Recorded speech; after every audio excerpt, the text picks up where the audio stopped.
Hello and welcome to Stampscaping 101.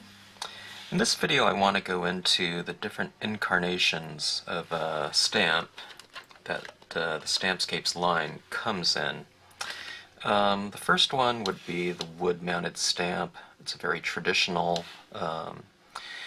way to make art rubber stamps, and it used to be the incarnation that you would find at any stamp company. It was the only incarnation that you would typically see, and the wood-mounted stamps are typically on maple, and we use a 3/4 inch high maple mount, or handle as they call it. The indexing of the stamp at Stampscapes is done with a label. Some companies do, they print the image on top, and we use a 1/16 inch double stick cushion or tape, and it comes in black.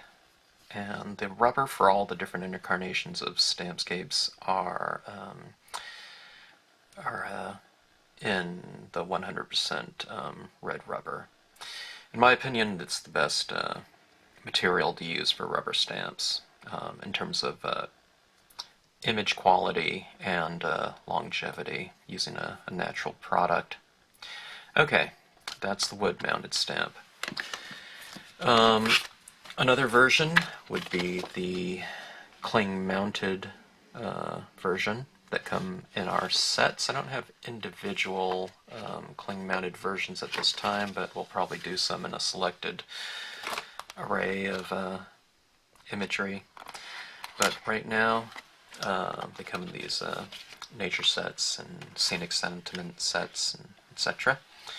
But we have the cling mount cushion affixed to the rubber, and it's a non-tacky kind of I don't know what they call it, a magnetic material that you would use with, it's a bit large, use with an acrylic block for a temporary mounting system, and it clings to your blocks for that temporary usage, and it goes, typically we store these on kind of plastic storage sheets like that, and this type of thing can go into they go really well in things like 3-ring binders or whatnot. Sometimes people just leave them as sets in whatever storage unit they happen to have. Okay, and the final version would be the pure unmounted die, they call it, D-I-E-S, and that's just the rubber only. Now, when people used to buy rubber only, they used to mount it themselves. They would get all the different materials, the double stick cushion, wood blocks, and they would, home mount these onto wood blocks. A lot of times people take these dies and they have their own sheets, master sheets of cling foam, and they'll make a cling foam mounted stamp. But a third way to use just the die is with a material called tack and peel, and this is a material that's been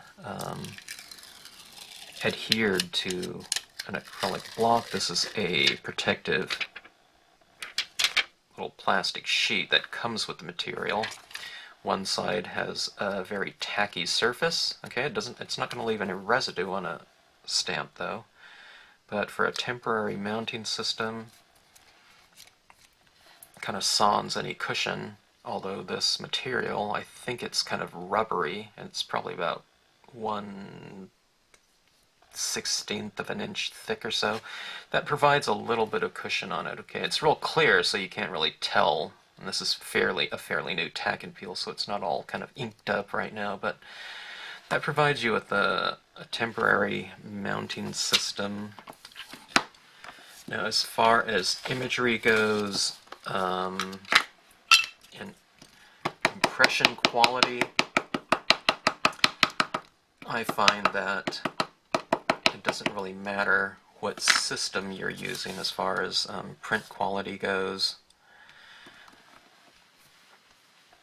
Sometimes if you're stamping on an irregular surface, you might want a little bit of cushion, because that little bit of cushion kind of can compensate for surface irregularity.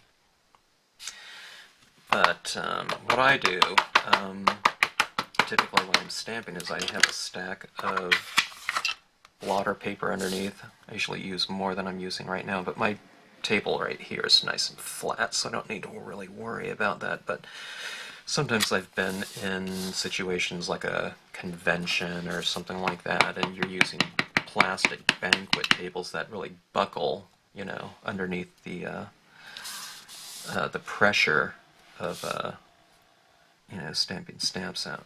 Okay, now again, this is just the rubber die on the tack and peel surface, right? Okay, one thing that's good about the plain rubber die, price for one, the economy of it. You can buy typically more dies.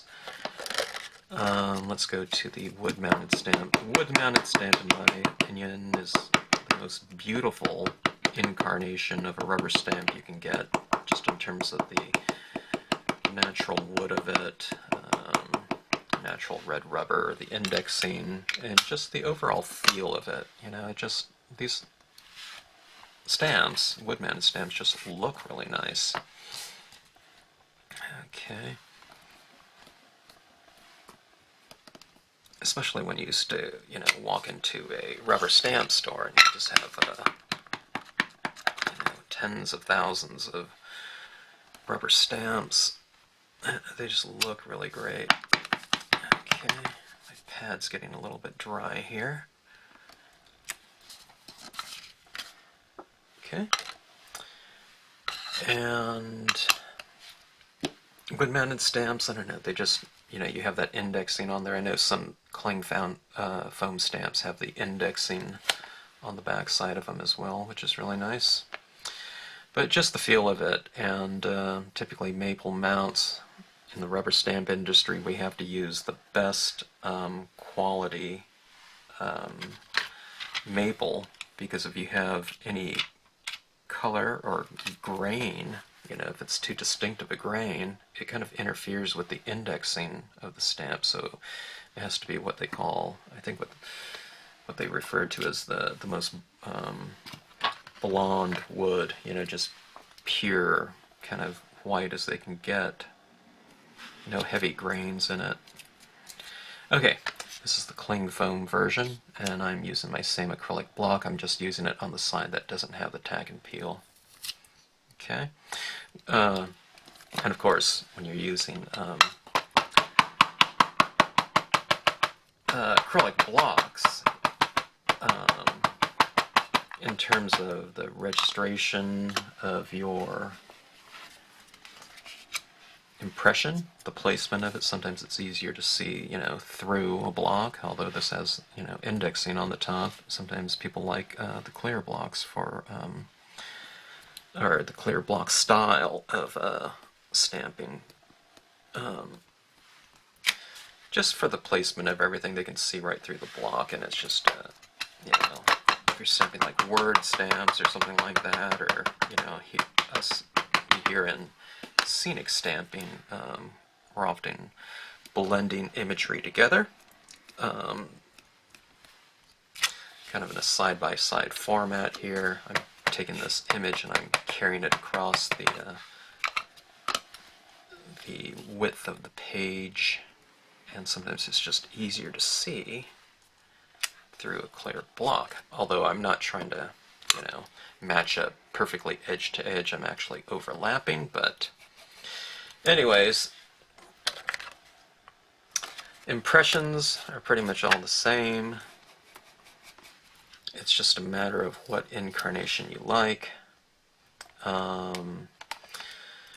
Sometimes people like wood-mounted stamps, and like I said, I think they're the most beautiful version, but when you start getting into the hundreds or whatever some people have thousands of rubber stamps. You have to start getting specialized furniture in terms of storage for these. You know, they have them in drawers or something like that. And the cling foam and unmounted dies are just easier in terms of storage. You can fit hundreds in a 3-ring binder, but you know, some people don't like the feel of those as much, and some people just like the idea of having that, you know, that springy kind of cushion on it. We're just used to feeling that. And in terms of different types of papers too, maybe having a little bit more cushion could help in terms of papers that have, now I'm stamping all on glossy paper, but the papers that have a little bit more tooth to it, like a linen or something like that, you know, maybe the cushion kind of provides a little bit of a, oh, I don't know, variation in terms of you know, the impression, making it into the grooves a little bit more, especially on the outside edge of it. But anyways, 3 different incarnations, and just a matter of which ones you want. Sometimes people ask me that, which incarnations should they get, and I always just tell them, hey, the wood mounteds are always going to be the nicest. They're ready to go. You know, and you can get twice as many if they're just in rubber form only. And then the sets are a different thing too. The sets that we have right now are kind of arranged in kind of little ecosystems, you know, with everything that are kind of related and go together. But just a matter of what you like.